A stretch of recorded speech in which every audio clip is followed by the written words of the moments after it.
O Diyos na mapangyarihan, Diyos ni Abraham, Isaac, at Jacob, Diyos noon, ngayon, at kailanman, Diyos na pinabubuhatan ng lahat ng bagay dito sa daigdig, Diyos na nakikita at hindi nakikita.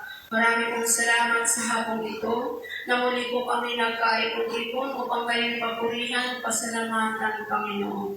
Salamat po sa kalakasan at kalusugan namin lahat. Salamat po sa magandang panahon, Panginoon.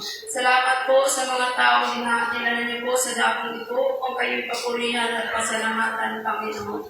Salamat po sa apat na sulok ng chapel na ito, Panginoon. Salamat po sa mga awit, Yahweh El Shaddai. Kung sino man pong makakarinig ng kanilang mga tinig, naway sila'y makasama din po namin sa dakong darating, Panginoon. Yahweh, salamat po sa patuloy niyong patnubay at pagmamahal sa aming lahat. Bagamat po kami nagkukulang nagkakasala, subalit nariyan po kayo sa tabi namin. Patawarin po kami sa aming magagawang kasalanan sa isip, salita at sa gawa. Loobin niyo po na magkaroon kami ng kababaang kalooban, Panginoon. Pagkalooban niyo po ng bukas na puso upang matuto kaming tumulong sa aming kapwa. Maunawaan po namin ang aming mga kapwa na nasa paligid namin. Yahweh Shaddai, pagpalain po ang mabuting balita na ihahayag po sa hapong ito. Maraming salamat po sa buhay at kalakasan ng disciple preacher na pinadala niyo po sa dakong ito, Panginoon. Salamat po, Panginoon, sa lahat ng bagay na narito, sa lahat ng dala ng aming mga kapatid, Panginoon. Salamat po, Panginoon, Yahweh Shaddai, sa wala pa dito. Abutin niyo po sila ng mapagpalang himanang kamay upang sa darating na Wednesday sila din po ay aming kasama.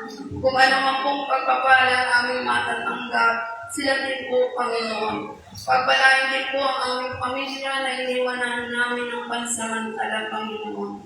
Kung ano man po ang kanilang nararamdaman, kayo po ang magbibigay ng kalibasan, Panginoon. Yahweh, ang lahat pong naririto, Panginoon, kayo po ang magbibigay ng katugunan ng kanilang mga kahilingan, upang kayo po ay lalo nilang papurihan at pasalamatan, Panginoon. Ito po ang aming samot dalangin sa inyong pangalan, Panginoong Jesucristo. Amen. Sa ngalan ng Ama, ng Anak, ng Espiritu Santo. Amen! Amen!